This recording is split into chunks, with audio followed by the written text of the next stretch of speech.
Do not be afraid, just have faith. Nearly 2 years ago, I led a pilgrimage with about 50 of our parishioners to the Holy Land. And we started in the Sea of Galilee up at the northern part of the Holy Land into Galilee. And we stayed at this new facility, one of the religious orders had just built in Magdala. Magdala as in the place where Mary Magdalene was from. And it's right by the edge of the sea. And they have a new excavation site right just beside it. And it's a stunning little place. It's sort of new and because it is just being sort of discovered as an archaeological site. And they have this beautiful chapel in it. When it was a Saturday we arrived, and so we're looking forward to have Sunday Mass. The chapel was stunning. It had the chapel, the altar was in the shape of a boat.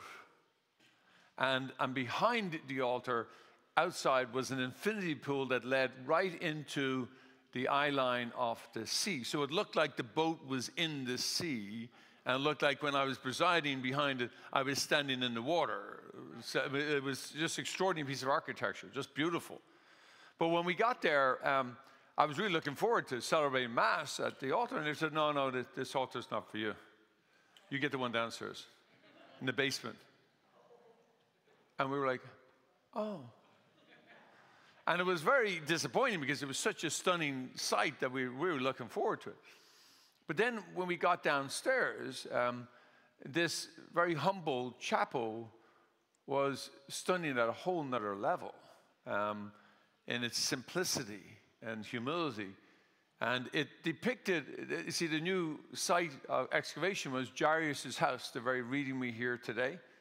So it was his house that has been excavated, and they've discovered that was his house and the Jairus. And so this scene was painted as a mural right behind this altar of the woman touching the tassel. Here's what I want to show you. Can we pull that first one up?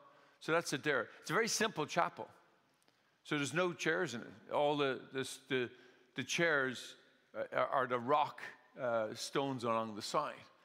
And if you go in one more, Carol, the next photo, and it will show you the image of the mural behind. It's really beautiful. It's quite stunning. And here's what's interesting. It doesn't show any faces. It just shows the woman touching the tassel of his garment. And it's really absolutely stunning. It's transfixing. And so it was a reminder, and if you look at the next one, just goes in and shows that that's the kind of touching point. That when we celebrate Mass, I was standing right in front of it, and somebody got a picture, and my head was right there. Oops. And it was even more eerie. But here's what was powerful about this stunning artwork. And it depicted the humility of the woman and her faithfulness. Her faithfulness and her humility. That she was both humble and faith-filled. Faith-filled to have persevered after 12 years of suffering, but humble enough not to disturb the master, the teacher, and to just touch his garment. And it was an amazing way in which for all of us as pilgrims, to start our pilgrimage, because that's the best sort of place at which to start, is to be faith-filled and to be faithful with the Lord, and to be humble, and to let the Lord speak to us in what we were going to see and experience in that next 12 days.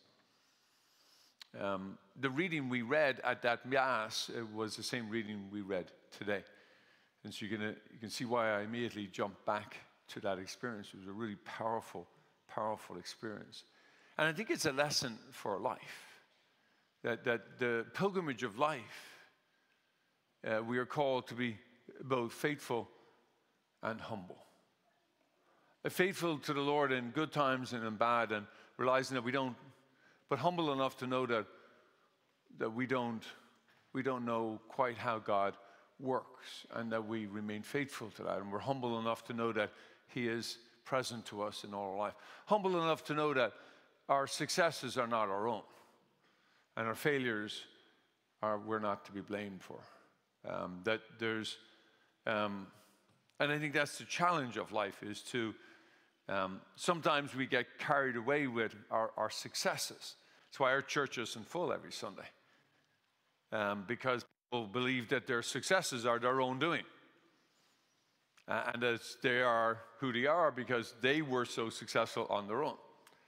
And I think if we live long enough, we realize our successes has probably more to do with luck, being in the right time, right place, than often anything else.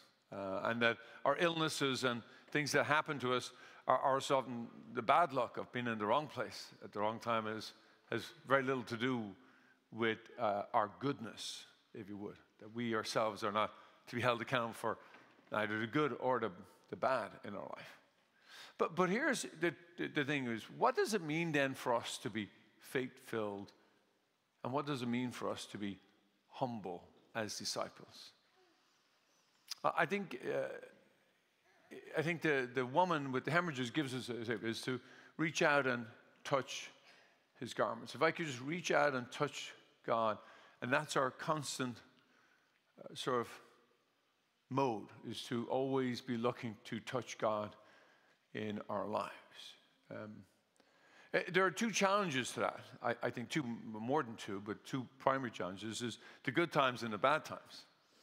The bad times, it's hard sometimes to be faithful because we're suffering. And whether it be an illness to ourselves or an illness to somebody else we love, or even a death to somebody we love. We remaining faith-filled in those difficult times and suffering, it can be hard because we want to think that God should protect us from all harm. I mean, and therefore when things go wrong, we then wonder, where are you, God? And so there's a natural question, but we're called to remain faithful to the Lord. But equally as challenging, and this is obvious, is in the good times. Because when everything's going well, we think we don't need God. I mean, and that unfortunately happens because we get complacent. We think God, that we don't need him because all our success is our own, and we're doing great because of, well, I'm doing great because I did it. And equally as alluring to forget God in those moments. Now, it's not that the challenge isn't somewhere in between as well. I think it's in all of them. But I think these are two ones that we need to be most wary of and be attentive to. You see, we're called to be faithful to God in all times, in the good times and the bad times, and everywhere in between. To look and to see where can I touch the tassel of God's garment. Now, our Pope Francis will tell us that the place we ought to go to is the first peripheries of our society to be most effective to doing that. Because that's where when we touch those, it becomes for us a way of which we become regrounded in God.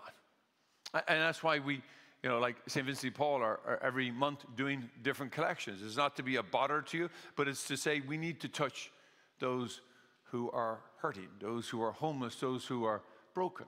And so they always constantly put something before us to help us, to remind us of that call. It's the reason why later this week we're going to be sending 55 people down to Tijuana to build homes. We're not there to bring Jesus to them. We're there to touch Christ in them. The Christ is already there, and quite frankly, we're the ones who will be humbled by the experience.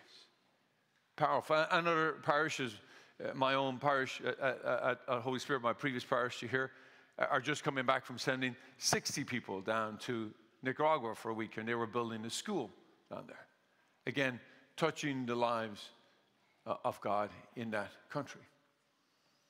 So here's the challenge before us today, because most of us aren't going to be going to Tijuana or Nicaragua, but all of us will be living a life among friends and strangers. Friends at home and family at home.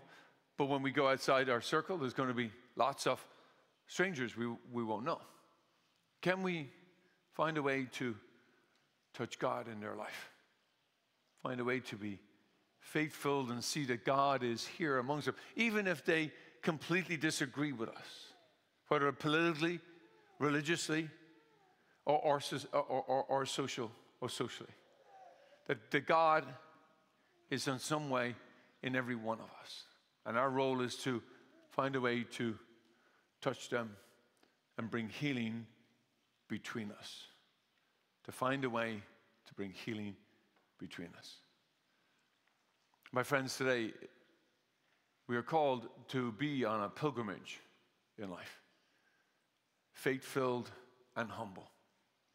And to learn to see God in all things, in all people. And to reach out and to touch so that we can be healed and that we can bring healing to others.